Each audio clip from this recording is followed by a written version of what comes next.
This week on Inside Olympia, as the country moved right in last week's election, Washington bucked the national trend. We break down the results with House Majority Leader Joe Fitzgibbon and Senate Minority Leader John Braun. From the TBW studio, it's Inside Olympia with host Austin Jenkins. And welcome to Inside Olympia. Washington State was an outlier in last week's election. As most states trended red, Washington State stayed true blue, delivering a similar percentage of votes for Vice President Harris that President Biden won 4 years ago. At the same time, Washington voters rejected 3 of 4 Republican-backed repeal initiatives and helped Democrats pad their majorities in the legislature. What explains the results? What are the lessons learned for the political parties? And how are Democrats and Republicans in Washington State interpreting Trump's reelection? In our second half, we'll talk with Senate Republican leader John Braun. But joining me first is House Majority Leader Joe Fitzgibbon, who previously oversaw the House Democrats Campaign Committee. Welcome to the program. Good to see you post-election. Thank you, Austin. Nice to be here. Well, what's your top line takeaway, especially as you looked at the playing field or the chessboard that is the legislative, House legislative seats? How did this election go for you guys? Yeah, so for the second election in a row, we had an election in which every incumbent House and Senate Democrat was reelected, and each chamber, House Democrats and Senate Democrats each picked up a seat, both in 2022 and in 2024. At the same time, we saw 3 Republican initiatives to roll back significant accomplishments of the legislature over the last few years defeated by pretty significant margins. So I think that what we've heard from Washingtonians is that they think we're working on the right things. That doesn't mean that everything we're doing is, universally beloved, but I think it means that we're on the right track and we have more work to do. I think we also saw that in the results for the race for governor and in all the statewide electeds that, the voters want Democrats in Olympia to keep working on the things that we're working on. There is some evidence that some of the eastern Washington counties trended more Republican, but also some of the western Washington and coastal counties trended blue, sort of as an offset. How do you explain the fact that Washington State, even as compared to other West Coast states, seems to have been an outlier in this election that obviously favored now President-elect Trump? Yeah, I think it's hard to say a week out what the exact lessons are of this national election. I do think that a couple of the things that we've heard, both here and nationally, even though we didn't see a rightward trend in Washington, we know voters are, Americans, Washingtonians and all Americans are anxious about the cost of living. I think one of the reasons that you may see more support for Democrats in Washington is because those are some of the issues that we've been talking about.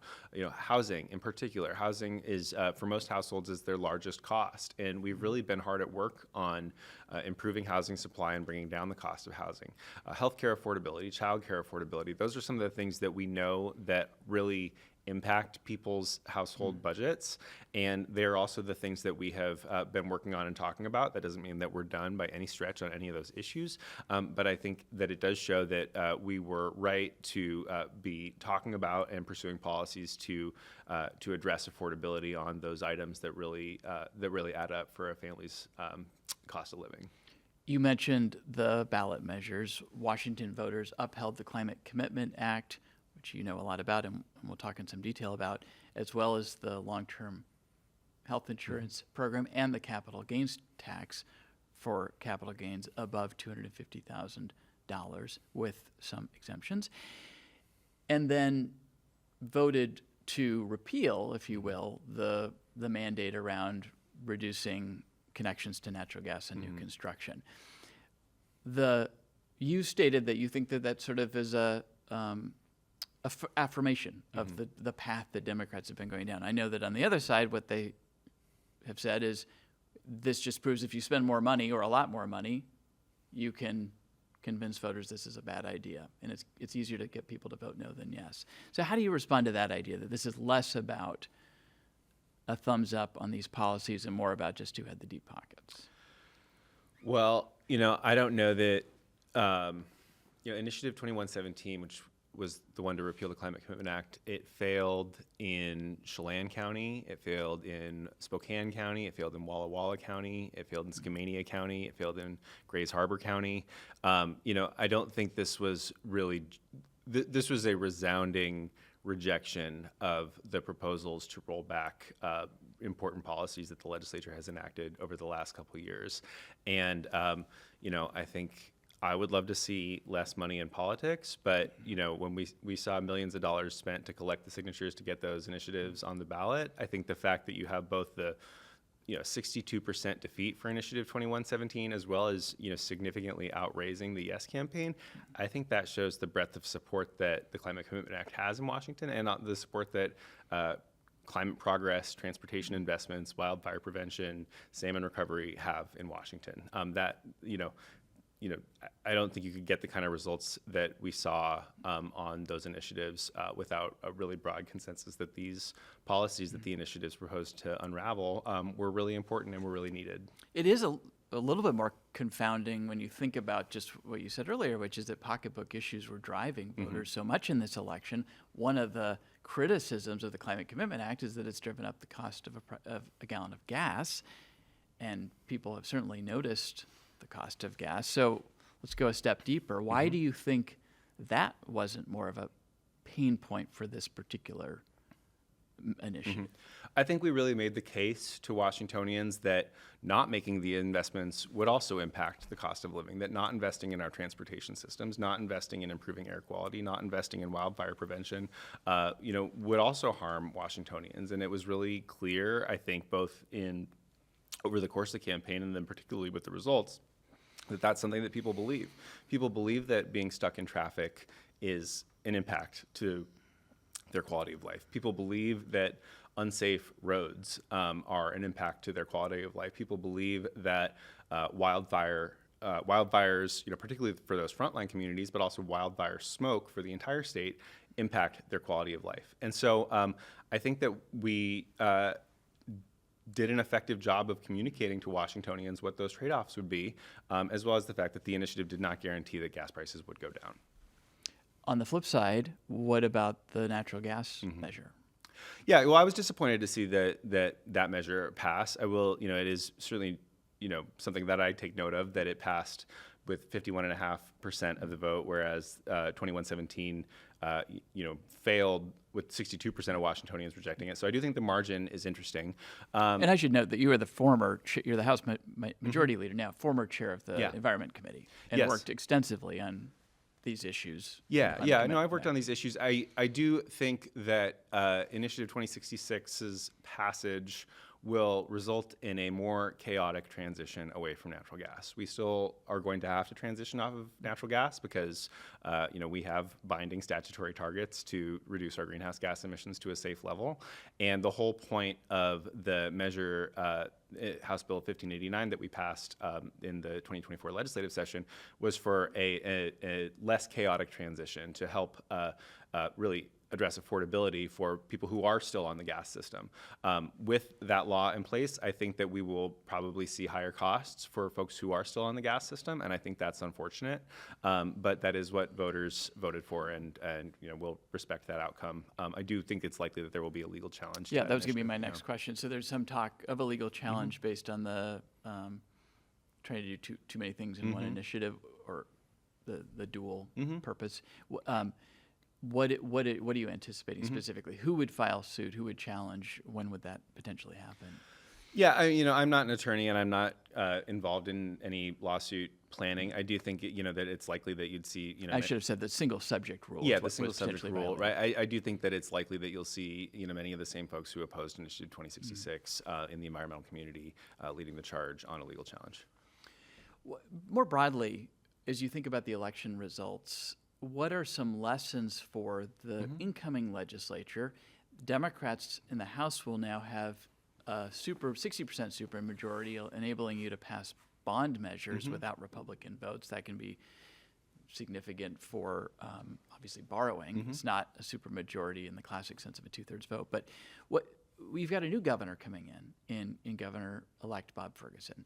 He has announced a transition team that includes some Republicans. He's talking about sort of a bipartisan approach.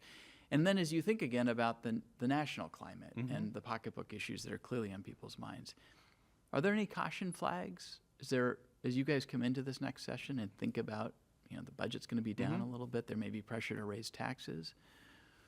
Where do you think you guys will land in terms of a path forward in 2025 policy-wise, budgetly? So I'll start with saying that our Republican colleagues in the legislature have a lot to add to our policy making, and on issues where they choose to come to the table and engage constructively. I look at behavioral health, for example, being a great example of that. I look at early learning being a space where sometimes there's some bipartisan collaboration. Historically, we've seen a lot of bipartisan collaboration on the transportation and capital budgets. When our Republican colleagues do choose to come to the table and bring their ideas and the priorities of their constituents to decision making, I think that we end up with policies that have broader support among Washingtonians and are probably more durable. That said, Washingtonians have said for many elections in a row that they want Democrats in control in Olympia. There are some issues that we don't see a lot of bipartisan collaboration on. We don't see a lot of bipartisan collaboration on gun safety, for example. We don't see a lot of bipartisan collaboration on climate. Those are issues that still really matter to Democratic electeds, to Democratic, to not just Democratic voters, but the voters who put Democrats in charge of the House and the Senate. And so you will continue to see us work on those, and in places where the Republicans want to bring good ideas to the table, we will welcome that. I think, nationally, even though we didn't lose ground in Washington, I think we know that voters across the country are feeling the cost of living, and that is something that we, are not for the first time going to be talking about. Like we will be continuing to talk about, and I think elevating our efforts to address things like housing affordability, healthcare affordability, childcare affordability, transportation affordability. And I think Republicans want to see those things become more affordable too. I think one of the magic ingredients that really made a lot of progress on housing affordability possible in the last 2 years was the fact that Republicans and Democrats both were seeing the impacts of high housing prices in their communities and wanted to work together to legalize a diversity of housing types. And so I think where we see opportunities like that, and sometimes that is going to mean standing up to folks who have skin in the game with the status quo, and when Republicans and Democrats can come together and say that the status quo is not working for our constituents, I think we have a lot of opportunity to make progress. Do you see, just to put a finer point on this, especially again with the new governor coming in, do you anticipate attack to the middle? Do you think that you'll stick with more progressive policies, especially as we talk about tax policy? I noticed that there was an op-ed in the Washington State Standard this week calling on progressive Democrats to look at things like a new tax or a higher tax on homes over $3 million in sale, a potential wealth tax, closing corporate tax loopholes, kind of doubling down on looking for new revenue sources. What do you think the appetite will be? Well, I do think that we need to look at revenue. I think that our tax structure is clearly not keeping pace with the needs of our state. And if you just look at the K-12 school system, if any number of school districts will tell you very clearly that their revenues are not keeping pace with the needs of their student populations or the needs of their workforce. So I do think that we do need to look at how can we make sure that our tax structure is able to meet the needs of Washingtonians, because it doesn't seem like it is today. I'm not going to predict what those tools might be, but I do think that that's something that we need to work on. As far as the legislature, right, we have some very progressive members. We, just elected in the 43rd District of Seattle, Sean Scott, who's a Democratic Socialist. We also re-elected some of our most moderate members. Representative Larry Springer from the 45th District in Kirkland, was re-elected over a more progressive Democratic challenger. We saw, and the top two is two Democrats. Top two Democrats. We saw, moderates like Representative Alicia Rule up in Bellingham re-elected. So we have we have everybody from a Democratic Socialist to some very moderate Democrats in our caucus, and I don't think that's going to change. I do think that we need to be responsive to what we're hearing from our constituents about the needs in K-12 education, in behavioral health, in housing and homelessness. Now, we have a very serious budget challenge in the year to come. And I think the thing that I am most nervous about, to be totally candid, is I think that's a new environment. That's a new fiscal environment for most legislators. And because there's been so much turnover in the legislature. there's been a lot of turnover. And you've had a number of years with positive forecasts going back to pre-COVID. Absolutely, and I think we are, I think, rightfully very proud of some of the investments that we've made in the operating capital and transportation budgets over the last few years. But this is going to be a different environment, and I think that we are going to. It's to our benefit that we have a diversity of viewpoints, a diversity of life experiences, a diversity of geographies represented in our caucus, so that we can do the best job possible for Washington. So let me bring back in this additional layer of a brand new governor. And what are you hearing, if you've heard from Governor-elect Ferguson about his priorities, or just how you think his priorities will be different than Governor Inslee's, and then what that interface looks like with majority Democrats in the legislature? Yeah, I haven't talked to Governor-elect Ferguson since the election. We traded texts. I think that I did see that his transition team was announced today. Very broad spectrum of viewpoints, I think, included there, which I think is positive. I know there's Republicans and Democrats and business leaders and local government leaders and environmental leaders, labor leaders. I think that's positive. Certainly, Governor Inslee centered climate change at his entire political career, and I think should be very proud of the legacy that he leaves. I think that that we know that Governor-elect Ferguson is very invested in public safety. We know that he's very invested in just the long-term fiscal health of our state, and I think there. I know Governor-elect Ferguson is a supporter of important climate progress, but I do think that we're going to learn from him as we work with him in his new role. What does he want his governorship to be about? We know that he's talked a lot about public safety on the campaign trail, and that's hopefully a place that we can find some common ground. Do you think, just briefly on that, how much appetite do you think there is among House Democrats, at least, to, for instance, fund more police? I think that House Democrats would really like to see improvements in safety. I think that House Democrats probably believe there's more than just police necessary to do that. I think that the biggest thing that we have to overcome in investing more in local government police response is what does that mean fiscally for the state? Are we going to do that? Those general fund dollars are also necessary for behavioral health, for K-12 education, for childcare, for higher education, and it's going to be an act of balancing priorities, which is what we always do. But I do think that I don't think from a policy standpoint, House Democrats would want to see a quality police protection in every community in our state. I want to ask you one more tax question, then go back to elections. How likely do you think it is that Democrats in the legislature would consider a new wealth tax, 1% tax on financial assets over $250 million? I know that's sort of been circulating for a while. Yeah, a lot of House and Senate Democrats are interested in that policy. I think that's, it's something that, Senator Frame, Representative Tai have been talking about for a number of years. Does the fact the capital gains tax got upheld by voters sort of give this more momentum now, or open up a door for more of a conversation? I do think that voters said clearly that they think the wealthiest in our state should be supporting things that benefit all of us, like K-12 education. And I do think that is a point in favor of considering ideas like a wealth tax. We always want to be sure whenever we enact any tax that we're not taxing things that are highly mobile. We don't want to see tax evasion. We don't want to see people relocate their wealth out of state in order to like evade Jeff Bezos. a tax. And so I think that with the wealth tax, as with any other tax, we'll be asking what can we realistically expect in collections here. We also have a short-term budget problem, and enacting a brand new tax that is likely to take a few years to get up and running and potentially go through legal challenges is an idea worth discussing, but it's not necessarily a solution to our near-term problem. Well, let's get back to the elections. You talked about the fact that Democrats performed as you had expected, gained a seat here, didn't lose ground despite what was happening nationally.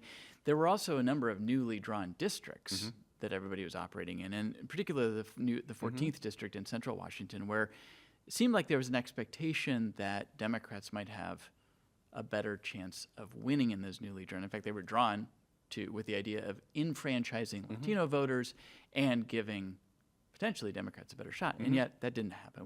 What's your analysis of what happened in that 14th?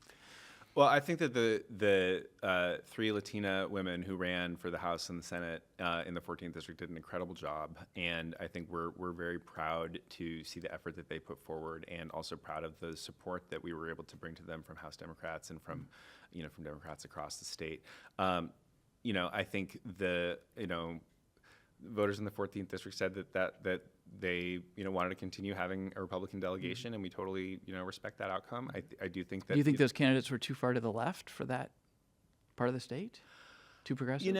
It would be hard for me to make a judgment like that. I would say that we have only seen Republicans elected from that part of the state for generations. Since Jay Inslee lost in 1994, right? So it's not too surprising to see that Republican representation is going to continue in those districts. I do think that it'll continue to be a kind of place where we are going to want to activate more voters, and where we're going to want to register more voters and increase political participation. I do think that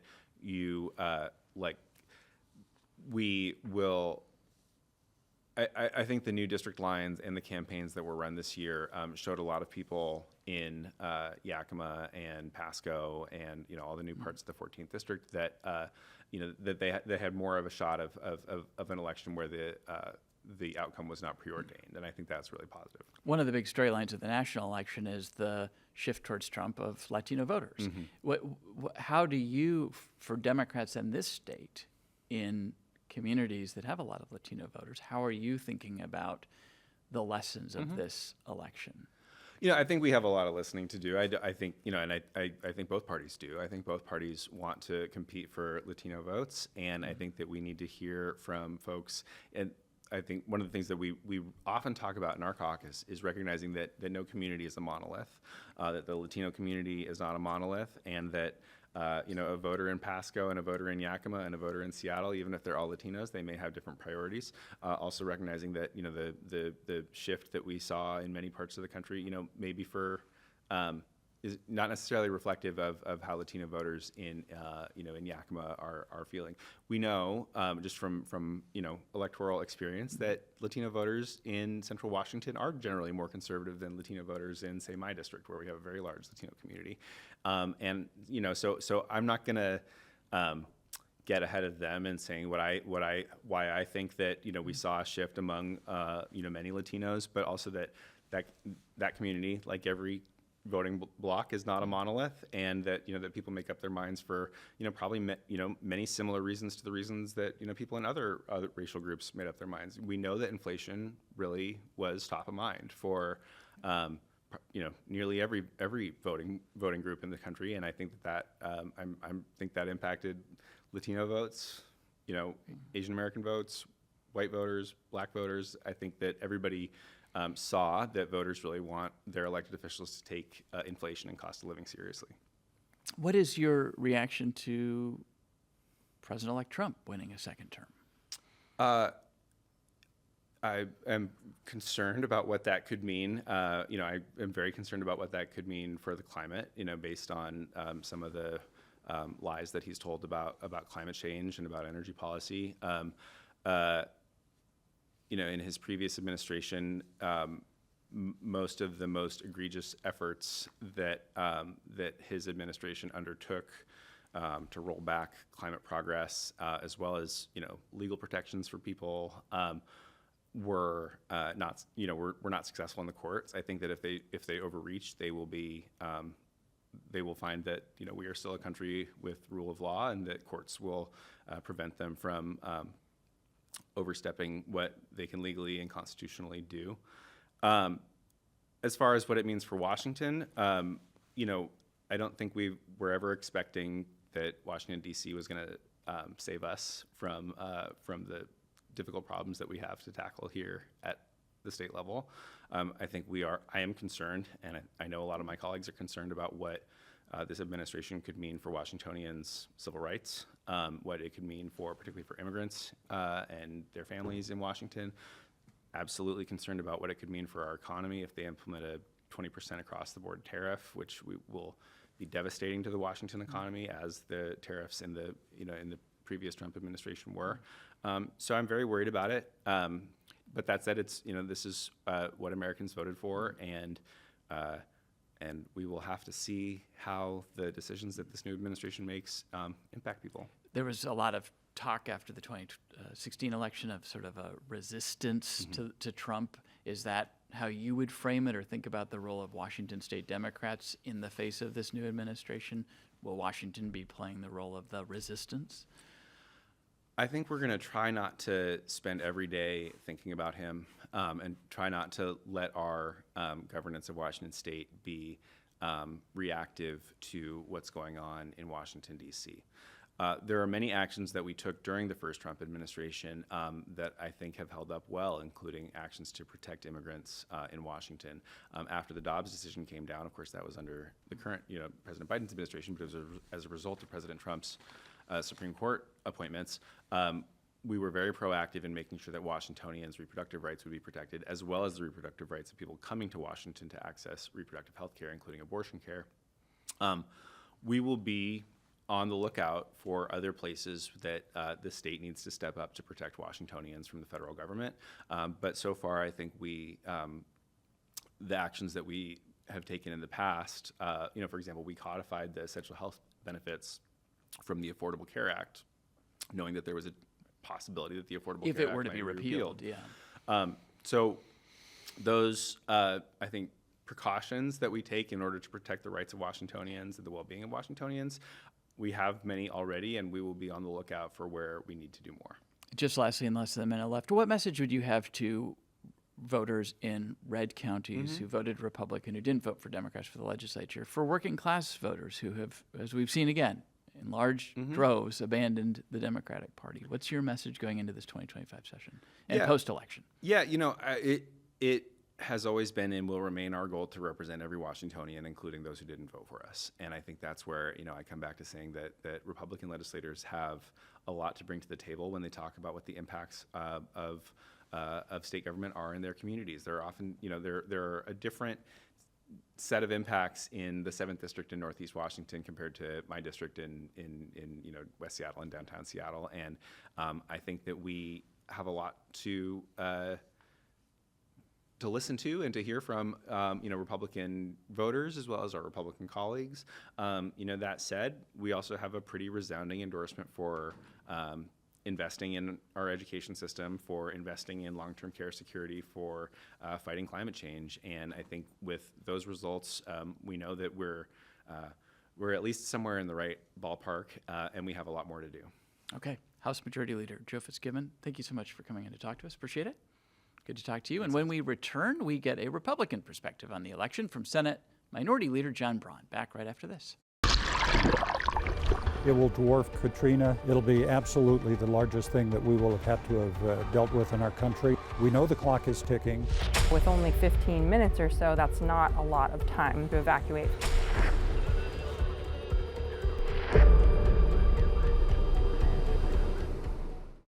And welcome back to Inside Olympia. Tuesday's election was good for Republicans on a national level, but not so much on a state level. Joining me now to discuss the results and lessons learned is Senate Minority Leader John Braun, who oversees the Senate Republicans Campaign Committee. Good to see you. Thanks for being here. Thanks for having me on, Austin. So there are kind of two tales of this election, two narratives. One at a national level, we saw a real shift in rightward tilt and move, and a lot of subsets of voters trending and tracking to now President-elect Trump. At the same time, Washington State was something of a national outlier, even as compared to states like California and other blue states, in as much as it seems to have pretty much stayed as blue as it was 4 years ago. How are you interpreting the results? What do you think is going on here? Well, I think that kind of high-level interpretation, there's certainly some truth to that. If you look, I was just reading today, I think, President Trump's percentage was like 22% in Seattle was exactly the same as it was 4 years ago. So in some sense, everything is the same, and everybody else has moved to the right. As you drill down, what you see is kind of different results in different parts of the state and different results. Yeah, d- Eastern depending- Washington moving a little more red, some of Western Right. Washington states moving a little more blue, and kind of canceling each other out. Right, really interesting article today where we have parts of King County that move to the right. So it's as we get more data and we start to see, I think that it's a much more nuanced issue. I mean, so I would divide our election into kind of three parts this cycle. One is, of course, we had 4 initiatives at the top of the ballot. That was obviously 3 of the 4 failed.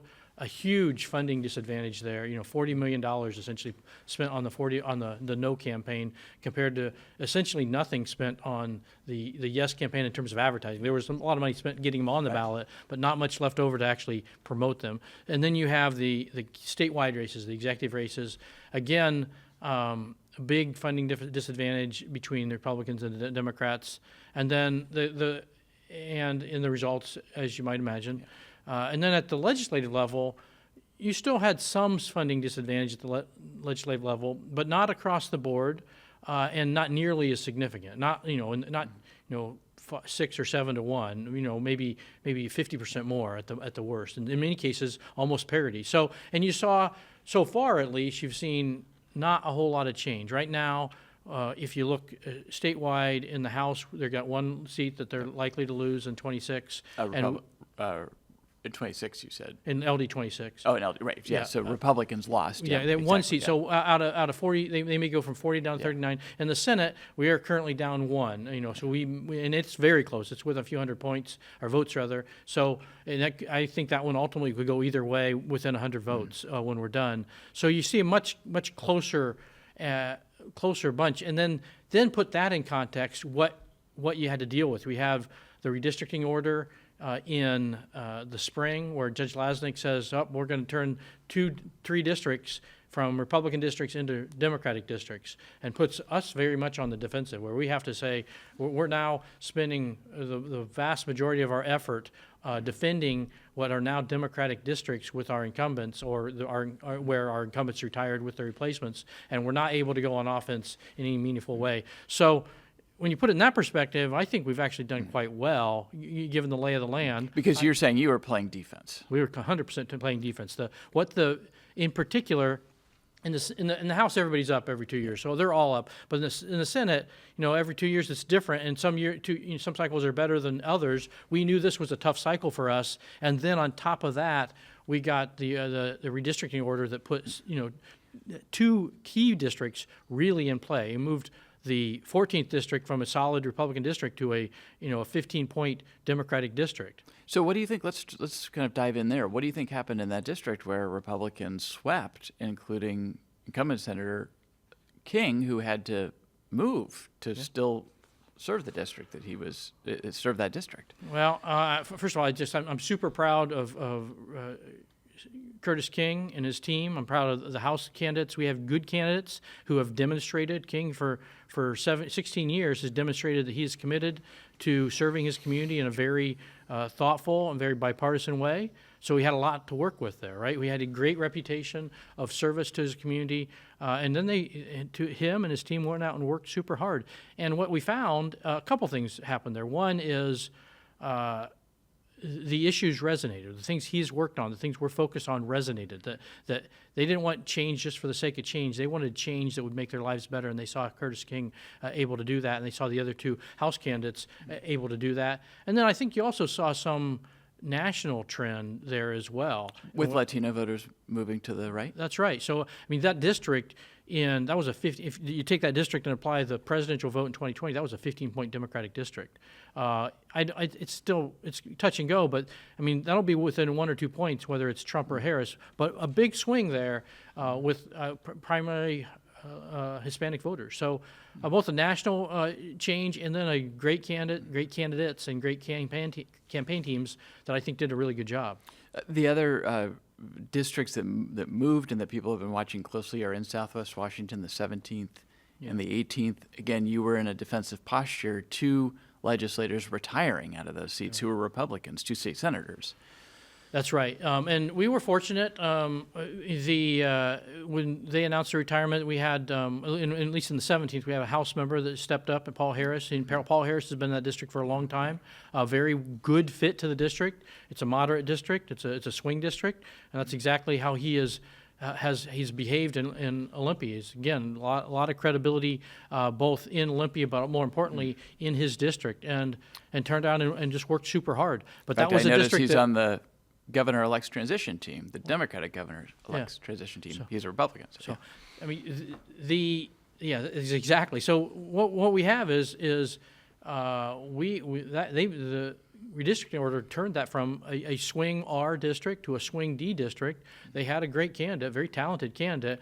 We knew that we had to go run a better race, and to his credit, Paul Harris and his team did that. And of course, they're still counting votes. This, as we talk today, in the 18th district, your candidate, again, this could have changed by the time this airs, but is down just by a handful of votes. This is in recount territory. That's absolutely right. I mean, and it's been back and forth. On election day, he was down, I think, 1,200 votes, but we saw it tighten, and that's traditional in Clark County. The later votes tend to come in more Republican. It's tightened up, and it's right around 250 vote difference right now. I expect the vote count today will tighten that up a little bit more, and then we'll just see as the last ballots come in the mail where that takes us. So worst case scenario, it's a split. You keep one of those seats, lose one. Best case scenario for you, keep them both. That's right. That's right. And just kind of a historic footnote here, the Republican candidate running in the 18th is the son of former longtime state senator Don Benton. That's right. So, and we had a current House member, Greg Cheney, Representative Cheney, who ran for that seat and lost in the primary. Lost in the primary to Brad Benton, and Brad has run a very aggressive, hardworking campaign, and I think he's ready to do the job, but he's got to get the voters' approval first. I want to ask about these initiatives, a slate of conservative initiatives aimed at rolling back key planks of the Democratic Party platform, legislative platform that is, or agenda over the last several years. Some of them were approved by the legislature because they were initiatives to the legislature, but the big ones, arguably, were not. And there was some expectation that these would be popular with voters, especially given inflation, the fact that voters were thinking about their pocketbooks, the linkage that opponents of the Climate Commitment Act were trying to draw to gas prices. What do you think happened here? You mentioned being outspent, but when people sat down and read their ballots, read these measures, and voted no, what do you think was going on? Well, I think there's a number of things. Nothing in politics is generally, simple and easy to put a finger on. But the spending disadvantage, I think, can't be emphasized. There's $40 million spent on the no campaign. And they did a good job. They did a good job of polling, finding messages that, while I think were untruthful in many cases, they were very effective in convincing people that no was the right answer on this. That you're going to lose things. You're going to lose school funding. You're going to lose transportation funding. You're going to... And I think all those... They were stretching the truth a little bit. I'd put it that way, but they were effective. And when you take $40 million and you spend that like that, you're gonna move votes. Now add to that the fact that the language in the voters pamphlet is written by the Democratic Attorney General. Was not as clear, and I think anybody, regardless of politics, if you set them down today at this table and said, read this and explain what it says, I think you'd have a hard time getting people to do that. It's just they made it very hard, and then you get to the underlying human notion. If you're going to vote, if you don't know, you don't understand for sure, is the answer yes or no? It's no, and that was hard to overcome. I am absolutely convinced that if you could sit all 8 million, or 5 million voters in our state down and really make them understand the initiatives, so they really understand what they did to themselves, to their family, their communities, they would pass without a problem. But that's not the world we live in. The world we live in is one that's influenced by, somewhat confusing voters pamphlet, by enormous amount of money spent on the no campaign, and people's natural inclination when they don't understand something is to vote no. Now, it's also true that this was the first time that on the ballot measures included a description of what the potential impact would be in terms of programs going away. That's right. Or what the sort of fiscal implications would be. That's right, and I'd also take some issue. I mean, I think that there was inferences in there. I mean, they crafted the words very carefully, but there's inferences there that were not true. I mean, the education one is a key one. Look, education, as you know, is our paramount duty. We have our top responsibility is to fund education. We funded education, fully funded education before this tax existed a year ago. So what on earth makes you think that all of a sudden, because it goes away, we will not be able to fund it in the future? I think that is misleading to the voters to say the first thing we're going to cut when this funding goes away is education, when in fact it's our top duty when it comes to the reading of the Constitution.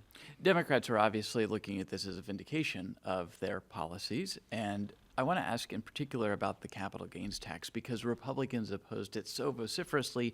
It was challenged in court as an income tax, went all the way to the Supreme Court. And what Democrats are saying is, look, this shows that voters support the idea of taxing the wealthiest Washingtonians to pay for priority services.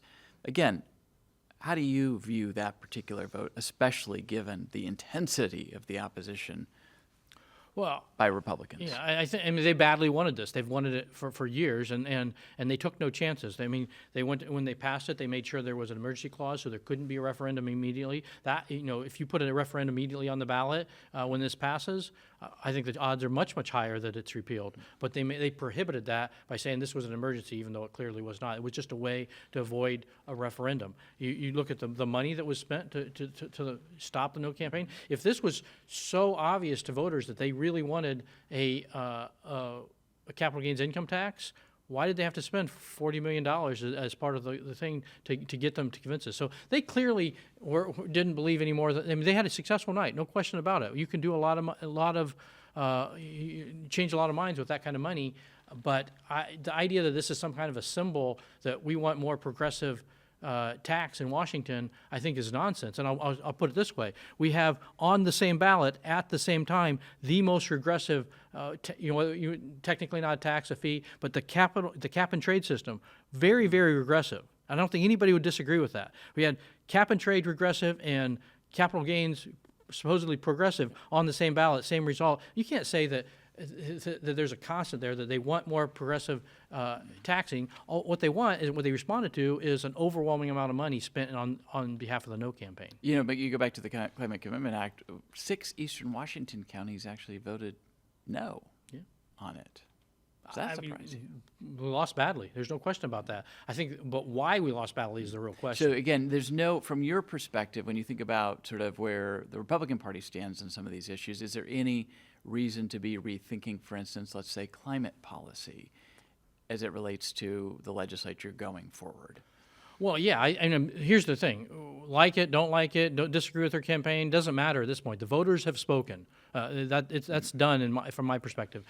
There's no likely way until it expires in 2040 or whenever that is, that the cap and trade system is going away. So now I think our responsibility is to go out and make it work. Make sure that if we're going to keep this program in place, that it's actually doing what it's intended to do. And there's a ton of opportunity to improve it there. Right now, there's a ton of this money, almost $2 billion, over $2 billion a year spent on a whole variety of things. And I would tell you most of them will do nothing to reduce carbon. We need to get, go back to work and make sure this thing works as intended. If the voters of Washington State are committed to this, we should be committed to make sure it works right. And I don't think it works right. But do you think more broadly that there is then some message being sent that Republicans should take heed of, that Washington voters want the legislature to lead on climate solutions, even though you're taking issue with how you think this one will work? Yeah.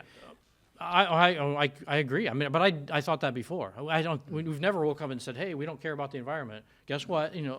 Republicans care about the environment too. We want clean air. We want clean water. We want to make sure we leave a Washington better than for our children than how we got it.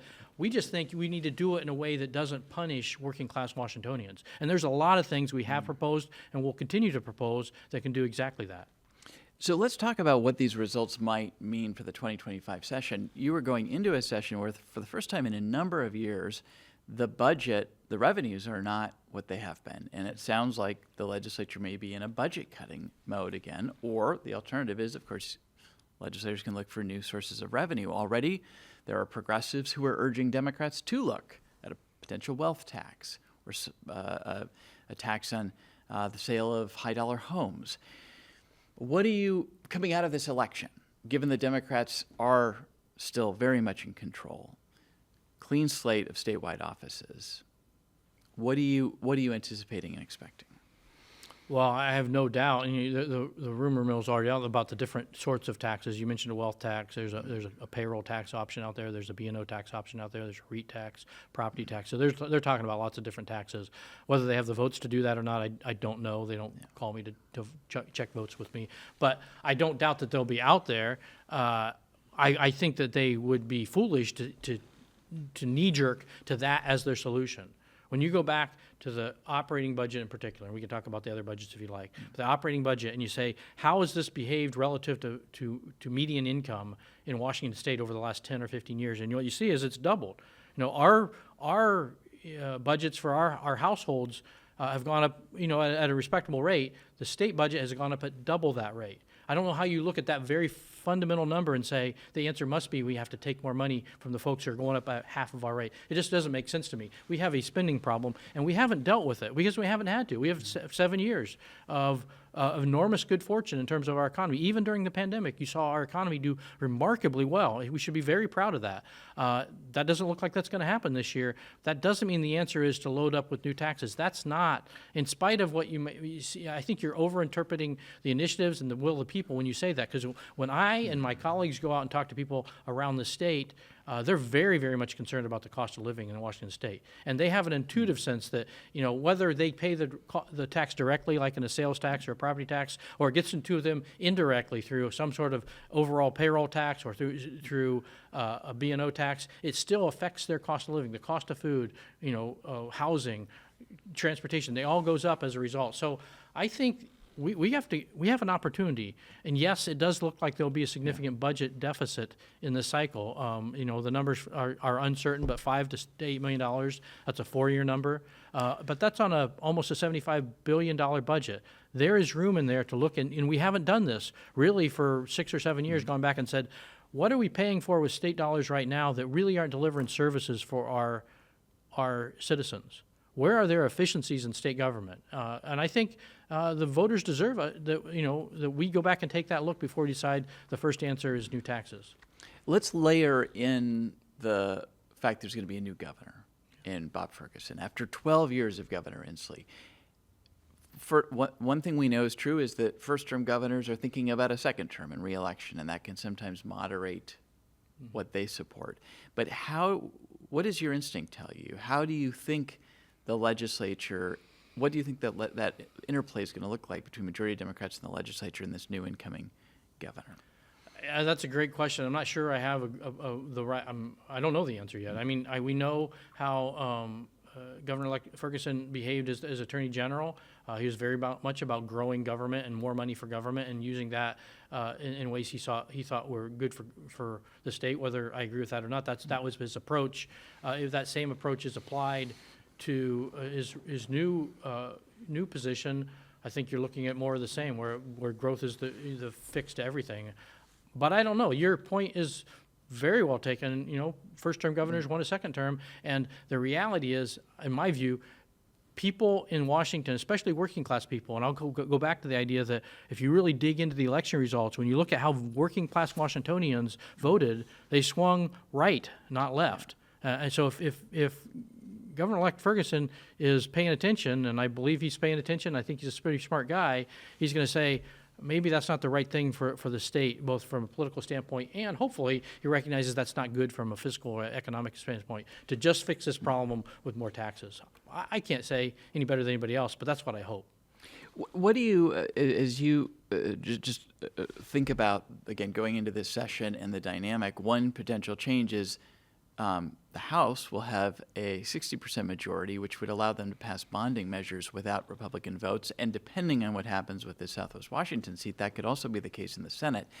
Historically, transportation budgets, capital budgets, which require bonding, have been bipartisan in nature. Do you think if Democrats have bonding supermajorities, that will change the dynamic around those budgets or anything else? Another great question I'm not sure I have the answer to. I mean, there's a long tradition, even, and we've been in a super minority before. The Republicans were for a number of years, and that was before I was in the legislature, but my understanding is even during that period, those budgets were still done in a largely bipartisan way. So I'm hopeful that will be the case. I would tell you, though, that both the Senate and the House Democratic caucuses have moved further to the left in that same time period. Some folks in those caucuses who would have said, nope, we're doing this in a bipartisan way, they're not there anymore. So I'm not sure that will happen. I'd like to think it'll happen. I think that's the best thing for the state. We have a long history of doing it that way, and we'll just have to wait and see. You know, they're in the driver's seat in that issue. If they, you know, in the House, certainly, it looks like, and possibly in the Senate. So that's kind of in their court. I think it's better for the state to do it in a bipartisan way. We've had just 2 years ago, we had a transportation package that has historically been bipartisan. That one didn't need a bond vote, so they did it in a partisan way, which was unfortunate. I think it led to less than ideal outcomes for our transportation system. A moment ago, you said, perhaps Democrats should be thinking about the working class voters that they lost on a national level, and perhaps in some cases, in some parts of the state, lost ground with this year in Washington State. The flip side of that is, at a statewide level, Republicans are now in extinction territory. I mean, not one of these statewide offices is held by a Republican anymore. And we're not seeing candidates come forward who seem to be able to compete at a statewide level when it comes to both shoring up that base, which has moved to the right, and appealing to a more blue electorate. So as you think about, I realize you're in the legislature, but as you think about the future of Republicans at a statewide level, and, we just honored the passing of former Governor Dan Evans, who, when we talk about Dan Evans Republicans, who are also, in many respects, extinct these days. What are you thinking? What's the future look like? I had the good fortune to be able to attend the memorial yesterday for Governor Evans, and what a great example for how to lead a state. Now, and many of, it's some time ago, and some are not as connected as we once were. But I think that's a good example of how we need to be involved in government if we want to win back Washington. And it's more complex than that. I mean, there's a national influence that has been particularly hard on the state of Washington, and that will change at some point as well. But we have to do a better job at finding candidates who fit the role we're asking them to run for. And I think we have shown that it can work. Yeah, we've had some tight races. In LD10 with Ron Mazzol, and LD14 with Curtis King, and LD17 with Paul Harris. These are candidates who very, very much understood their district, that fit their district, and behaved accordingly. Even when they may disagree with their district, they represented the views of their district. We have to be willing to do that. And even when it pushes us up against our values, we have to find ways to do our fundamental job, which is to represent the people that elected us. And we aren't doing, I think we had some very good candidates for statewide offices. They faced a pretty big headwind in Washington, but we have to continue to work on getting the best candidate we can get, one that fits, and one that looks that the public will say, yeah, I think I can see them doing a job and doing it well. There's a ton of opportunity here. We have a lot of opportunity to improve in our state. We just have to make the case more effectively that Republicans are well positioned to do this. Look, we've had 40 years of Democratic rule. At some level, folks are tired of business as usual. It's not working well for working Washingtonians in particular. We have to make a better case that we are prepared to offer them an appealing alternative. Just in the couple minutes we have left, you've been writing opinion pieces for the whole campaign cycle in your local paper. You wrote one post-election. You said the headline was, "The voters have spoken, now let's get to work." In about a minute, as you think ahead, what is the mission and the mandate now for at least Senate Republicans, who you lead, who are in the minority, but still do have a voice in this process? Look, we got to go out and fight for common sense legislation that makes the lives of our citizens, their families, their communities better. That's simply put. Whether that's, and we focused on public safety, and we've made some progress there. We focused on affordability. We have a lot more progress to make there, and that's a whole range of things. Focused on education. Our education system, frankly, is failing our students right now. So if we can just stay focused on the things that matter, and those aren't partisan issues, those are very much across the board issues, on common sense solutions to those, and show that, look, after 40 years of one party dictating how things have gone, we're not where we want to be, all right? We can be better. We have to demonstrate that we can offer a better future. And bottom line, in terms of heading into 2025 with the new governor, other new statewide office holders, and many new faces in the legislature, what is your optimism for opportunities for bipartisanship? I think there's always opportunities, and I haven't worked as closely with all of them, but I would tell you just on the way here, I talked to Attorney General-elect Nick Braun. He had the kindness to give me a call and say, hey, I'm looking forward to working with you.